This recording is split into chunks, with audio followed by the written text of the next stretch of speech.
Saat ku hancur hati, ku datang padamu. Kau beri kekuatan dan beri penghiburan.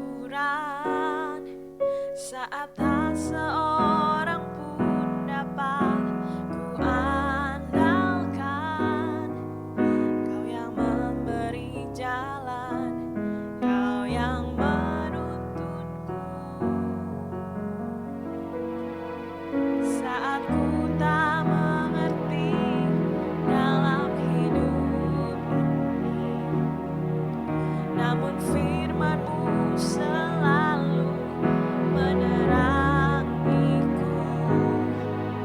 Engkau yang buatku kuat lewati semua.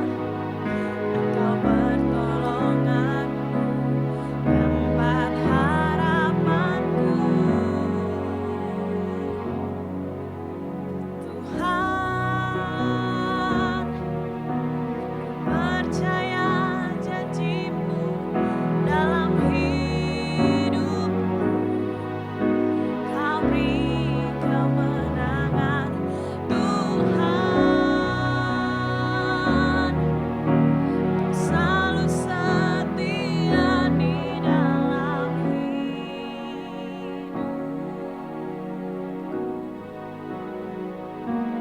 Kau berharga bagiku, Kaulah jaminanku dalam hidupku.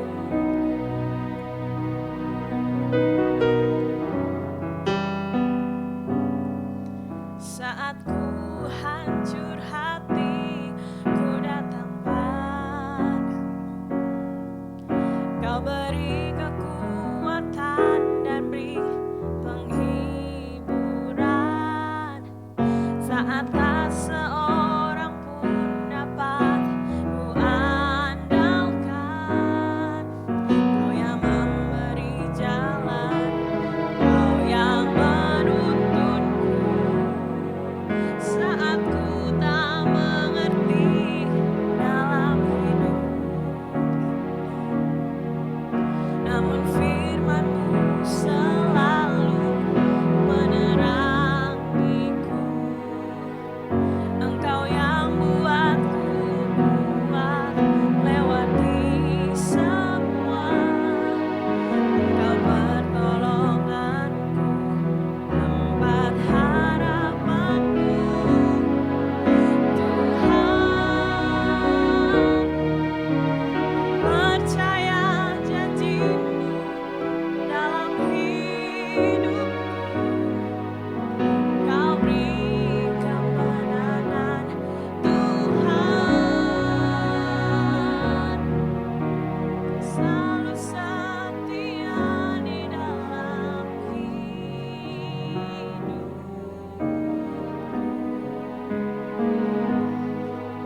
Kau berharga bagiku, Kaulah jaminanku dalam hidupku.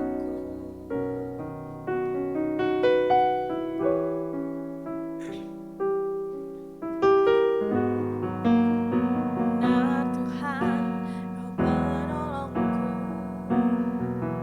beriku kekuatan, beriku penghiburan. Hanya ku dapati hanya dalam-Mu Tuhan.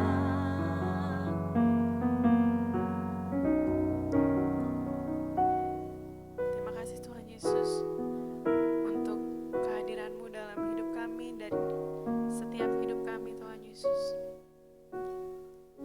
Engkau yang terus memberi kami kekuatan, Tuhan Yesus.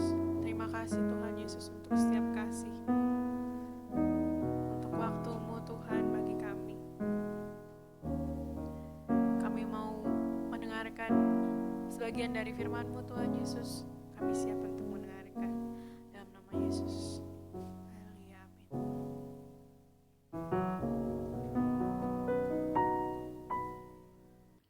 Shalom Bapak Ibu Saudara sekalian, kita berjumpa kembali di dalam renungan harian.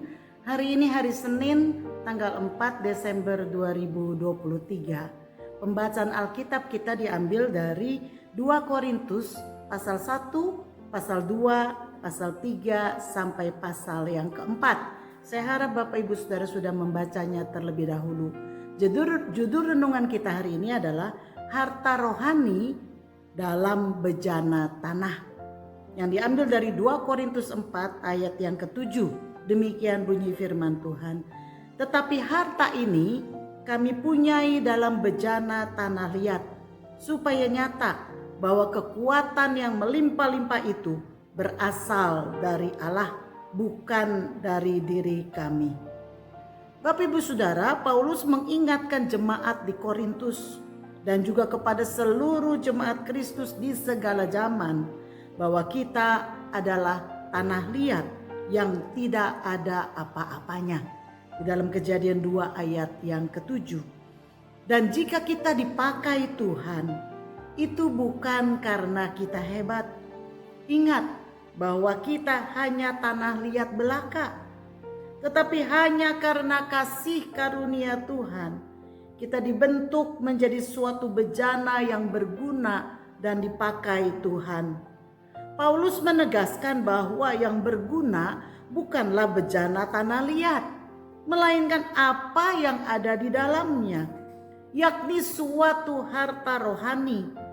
Harta rohani apakah yang terdapat dalam bejana tanah liat yang dimaksud? Adalah Injil Yesus Kristus yang memberitakan bahwa Allah sangat mengasihi dunia ini, sehingga Ia telah mengaruniakan anaknya yang tunggal, supaya barang siapa yang percaya kepadanya tidak binasa, melainkan beroleh hidup yang kekal. Yohanes 3 ayat 16. Inilah berita ajaib, suatu harta rohani yang berharga yang harus terpancar melalui kehidupan kita. Sebagai manusia yang dibentuk dari tanah liat, manusia penuh dengan kelemahan. Bahkan tokoh-tokoh hebat yang tertulis dalam Alkitab seperti Abraham, Musa, Daud, Salomo, Simon Petrus, Paulus, mereka bukanlah manusia sempurna. Mereka pun banyak kelemahan, baik dalam karakter maupun dalam perbuatan.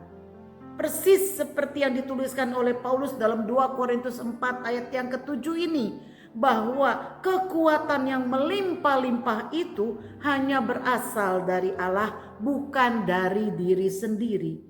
Jadi tidak ada alasan bagi manusia atau umat Tuhan untuk memegahkan diri. Allah bisa memerintahkan pasukan malaikat untuk memberitakan berita keselamatan ini, tetapi tidak Ia lakukan. Sebaliknya Ia memilih untuk memakai anak-anaknya yang telah Ia tebus dari dosa. Betapa Ia menghargai kita, bejana tanah liatnya yang dipercaya menerima amanat dari Yesus Kristus untuk pergi menjadikan segala bangsa muridnya dan membaptis mereka dalam nama Bapa, Anak, dan Roh Kudus, dan untuk mengajarkan segala sesuatu yang telah Ia perintahkan kepada kita, dan janjinya Ia akan senantiasa menyertai kita sampai kesudahan zaman. Matius 28 ayat 19 sampai 20. Bapak Ibu Saudara, apa yang kita pelajari dari bacaan kita hari ini? Yang pertama, Allah tinggal dan bergerak melalui orang biasa. Ia memilih bejana tanah liat, yakni manusia yang telah Ia tebus dari dosa, untuk Ia tinggal. Ia tinggal dan berkarya melalui Abraham, Musa, Daud, Salomo, Petrus, Paulus yang adalah manusia biasa. Dan Ia juga mau tinggal dan memakai kita di masa sekarang ini. 1 Korintus 1 ayat 26 sampai 29 mengatakan, ingat saja saudara-saudara, bagaimana keadaan kamu ketika kamu dipanggil menurut ukuran manusia. Tidak banyak orang yang bijak, tidak banyak orang yang berpengaruh, tidak banyak orang yang terpandang. Tetapi apa yang bodoh bagi dunia dipilih Allah.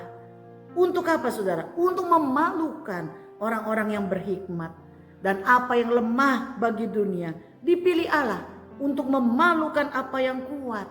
Dan apa yang tidak terpandang dan yang hina bagi dunia dipilih Allah. Bahkan apa yang tidak berarti dipilih Allah untuk meniadakan apa yang berarti, supaya jangan ada seorang manusia pun yang memegahkan diri di hadapan Allah. Yang kedua saudara, Allah tinggal dan nampak melalui umatnya yang bersedia dipakainya. Kita memuliakan Tuhan bukan dengan berapa banyak harta kita, berapa mewah rumah dan mobil kita. Bukan. Allah dimuliakan melalui kita ketika kita tetap bertahan dalam penderitaan, tetap kuat di dalam pergumulan, tetap melayani meski banyak tantangan. Tidak ada yang menghalangi kita dari kasih Kristus seperti yang digambarkan oleh Paulus. Dia mengatakan ditindas namun tidak terjepit, habis akal namun tidak putus asa, dianiaya namun tidak ditinggalkan, dihempaskan namun tidak binasa. 2 Korintus 4 ayat 8 sampai 9. Inilah yang membedakan anak-anak Tuhan dengan anak-anak dunia, karena kita tidak ditinggalkan sendirian. Tuhan memberikan kita kekuatan dalam kelemahan kita. 2 Timotius 4 ayat 17a. Saudara, anak-anak Tuhan bukanlah tidak pernah jatuh. Namun ketika ia jatuh, ia akan bangkit kembali. Bukannya tidak pernah dihantam, tetapi ia tidak akan dikalahkan. Dalam 2 Korintus 4 ayat 9. Yang ketiga saudara, Allah hidup dan nampak melalui orang-orang yang hidup melampaui masa hidupnya. Para rasul telah mewariskan iman kepada bapak-bapak gereja, yang kemudian mewariskan terus kepada gereja Tuhan sampai kepada kita semua. Tuhan juga akan memakai kita, memakai saudara dan saya yang mau dan bersedia mewariskan iman kepada generasi penerus kita. Apa perenungan kita hari ini saudara? Sebagai penata layan dari harta rohani yang sangat berharga, biarlah hidup kita sebagai bejana tanah liat yang memancarkan kehidupan Kristus melalui tubuh kita ini, melalui perkataan kita, melalui pikiran kita, hidup kita, dan menghasilkan hidup kekal bagi orang lain. Mari kita berdoa. Bapa, kami mengucap syukur karena Engkau telah memilih kami. Kami yang adalah bejana tanah liat yang tidak ada artinya, yang sangat kotor dan tidak berharga. Namun Engkau telah membuat kami mulia. Engkau membentuk kami menjadi bejana yang berarti, bejana yang Kau pakai, di mana Engkau sendiri mau berdiam di dalam bejana tanah liat ini, sehingga kami memiliki harta rohani yang luar biasa yang ada di dalam bejana tanah liat ini. Olehnya kami memancarkan terang Kristus kepada dunia ini. Terima kasih ya Bapa, dan biarlah hidup kami ini Tuhan pakai untuk menjadi terang bagi dunia yang gelap ini. Di dalam nama Yesus. Haleluya. Amin. Kiranya Tuhan memberkati kita semua. Shalom.